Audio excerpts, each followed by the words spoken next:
People once called New York Fun City. Now the police and firemen's unions in New York are calling it Fear City. I liked lending money out to people. It was good business. If somebody couldn't pay, then the ideas would become their partner. I acquired a Chevrolet agency in that way. Then I started making a lot of money and started to use that life to benefit me. Hi everyone, welcome to another sit down with Michael Franzese, and I am Michael Franzese. Hope everybody is doing well. Today is Mob Movie Monday. Today we're going to do something a little different, not actually a movie, but we're going to review Fear City, the Netflix documentary.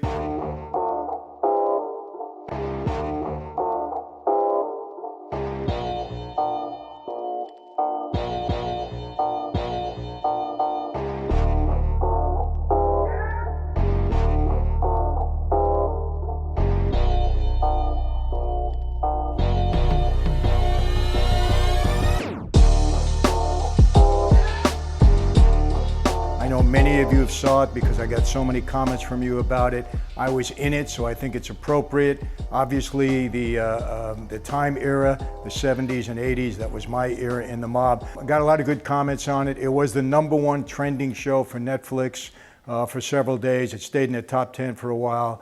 And so I think it's appropriate that we talk about it since so many of you have asked about it. So let me tell you this. It was a fairly accurate depiction of that life. Cinematically, I think it was done very well. Storytelling was done pretty well. I think they did a really good job in it. And I can tell you this, we're gonna break down each episode. We're gonna do episode 1, which was really the Gambino crew. Episode 2 was the Columbos, my crew. And then episode 3 was really more about the commission case and about the RICO statute and so on and so forth. So we'll break each episode down. I think that's the best way to do it. I'm not gonna show the whole film. You can go on Netflix and watch it. Many of you have seen it already, but if you haven't, I suggest you go on there and watch it. You'll enjoy it. Anyway, one thing I will tell you, in the opening series, it shows New York, the condition of New York in the 1970s. And I want to tell you, it was a mess. New York in the 70s was kind of like what New York is like today. Lawlessness, crime was on the rise. It was an economic disaster. People were moving out. It was in really bad shape. And it wasn't so much that organized crime caused all of this. We didn't. We took advantage of it. This was a failure in government during that time.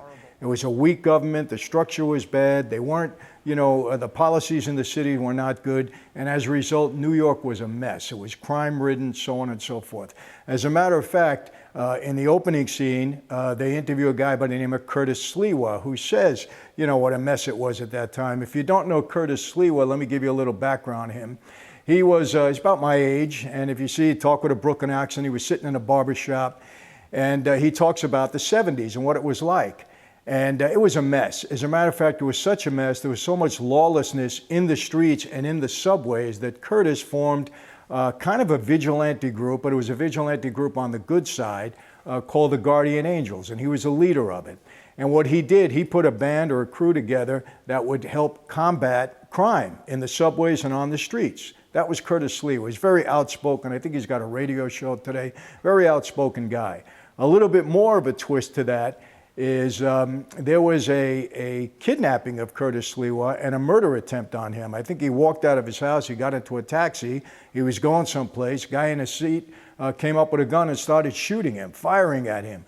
Curtis jumped out the front window of the car and escaped, so he wasn't killed. He was seriously injured and was in the hospital. I think he had a few surgeries. But the story is that John Gotti Jr. ordered the hit on Sliwa because of some of the negative things he said about John Gotti's father, John Gotti Sr. And as a matter of fact, John was indicted on this. He went to trial 3 times. Curtis testified against him. They never convicted him. It resulted in, I believe, 3 hung juries. But Curtis never has anything good to say about the Gottis, especially John Gotti Jr. So he was around at that time. He certainly knows. I think, again, he's still got a radio show. I heard he's going to run for mayor in 2021. Probably do a good job. A lot better than the current mayor we have over there. Anyhow, it's a little bit about Sliwa. So again, overall, I think this was well done. A lot of things were true on that, and I will tell you this. No doubt about it that it was wiretaps, electronic surveillance, informants, and the RICO Act that devastated all 5 mob families through that time. I know that personally. I was a subject, or I was indicted 3 times during that era. I had 2 federal racketeering cases, and I had 1 state racketeering case at that time. So there's no question that that was very, very damaging to the life, and I think they portrayed that very well in the documentary. They show how it was set up and so on and so forth, what law enforcement had to do, how they got into certain places to install wiretaps and bugs and all that. And I'm going to be honest, our people, we just didn't understand what they were doing. We weren't aware of the wiretaps and the surveillance. So the government finally caught up to us in that regard. I give it to the 3 seconds flat. Transportation, so you're living. Yeah, very good. Money. Transportation, so you're living. Very good.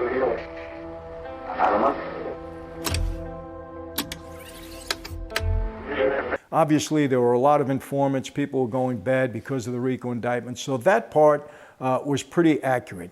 But we were able to take advantage of the mismanagement of the city during that time. That's what it was all about. It was totally mismanaged. And the FBI just finally started to catch up with us in the 70s and 80s, finally started to realize the power that we wielded over that entire city. And it was immense, not only in the city, but the country, but especially in New York City. And I'll get into that in further episodes. But it was absolutely devastating. But one thing that I do want to clear up, it was said during this thing that every mob guy was involved in drugs. That is absolutely not true. That is a false statement. Every mob guy was not involved in drugs. I personally never got involved, never sold it, never smoked it, never did anything with it. I was told the day that I was made in 1975 that if I messed with drugs, I would die. Persico didn't believe in it. Castellano obviously didn't believe in it. John Gotti got in trouble. I don't think John was a drug dealer. I'm going to say that, but maybe some people around him were doing it. Okay, and as a result, Castellano gets killed because there could have been a contract out on Gotti and some of his people. They were not involved in drugs. Not every guy was. If some guys were, it was probably lower level guys who were struggling to make a living, and they got involved in these little drug deals. I mentioned in a prior video, my dear friend, Tony Orgello, who was around for a long time, never got involved in drugs except for one deal. As a result, I told you, he killed himself, put a contract on himself. He was so scared because he knew he wasn't supposed to be involved in it. So Henry Hill, he was in trouble because of his drug dealing. And it goes on and on. My brother wasn't a made guy. He was a street kid, had a terrible drug problem. I had to save him from people because of his drug problem. We did not mess with drugs, and most of the families did not mess with drugs. So that is an absolute fallacy. And look, I'm only saying what's right, and I want to be really, really clear on that. So with respect to that, and the drug thing, not accurate, but everything else was fairly accurate. I want to clarify something else. Listen, we didn't go around killing people every day. I'm not saying violence and murder was not part of the life, but it wasn't done every day. We didn't go around killing innocent people. It wasn't like that. Mostly there is a saying, we only killed our own, and for the most part we did. People that violated the rules, or if there was a war within the family or a power struggle, that's when murders took place, and it was a very serious situation. It was only the boss, that could order a murder. That's how it happened. And these allegations that we walked around killing people on a daily basis, it's just not true. And I want people to understand that. And again, I'm not justifying it. I'm not saying that it wasn't part of the life. Regarding the wiretaps, they were devastating. I knew this firsthand. I was a subject of an undercover operation. I had many tape recordings made on me. Fortunately, I didn't commit myself in the tapes to a degree where they can come up with an indictment. I told you about that and the Al Sharpton, Don King situation. But there was another situation I was very aware of. Angelo Ruggierio, who is a subject of episode 1, he was a Gotti guy.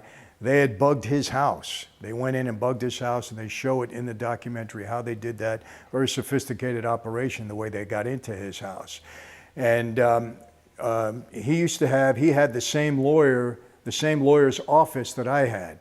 They were represented by Bruce Cutler, and I had John Jacobs, and they were partners in the same office. And while I was fighting my case, I would go up into the office and I would see Angelo quite a bit, and he was in one office listening to all the tapes. Angelo and I would talk quite a bit. He would tell me he was concerned about certain things that were said on the tapes. I would listen to some of them with him, hear some of them. Michael, what do you think? And I got to tell you, they were devastating. They really was. And even the tapes that, in John Gotti's apartment, I think that was above the social club, they had about 2,000 hours of tapes. And the things that were said on the tapes were devastating. There's no question. And the tapes were very damaging. And when law enforcement, the FBI, takes those tapes and goes to certain people that are on them and say, hey, you're going to jail for the rest of your life under the RICO statute, or you're going to help us, we'll give you a break, we'll give you a deal, but you're going to cooperate with us. These were all tools that the government used. Up until the 70s, and the use of the RICO indictment, as is displayed, I think, pretty well in episode 1, it was pretty tough to convict us for major crimes in the federal system. Because again, murder is not a federal crime unless it's a predicate act or an act included in the RICO statute and committed as part of a criminal enterprise. So before that, it was a state case. It's a lot easier to beat a state case than it is a federal case. So the RICO Act was devastating in many ways. It was on the books, I believe, since 1970, but nobody really used it effectively until the mid-'80s. And I think Giuliani took a major part, along with the FBI, in using it effectively. So what's the moral in all of this, as far as I'm concerned, in episode 1? Number 1, okay, be careful who you put your trust in life. A lot of guys became informants. Be careful where you put your trust in. Also, loose lips sink ships. Be careful when you talk, who you're talking to, where you're talking. Don't put your trust in anybody, because the guy you're trusting today may become an informant tomorrow when he's put in a room and put in a position where his life and his freedom is at stake.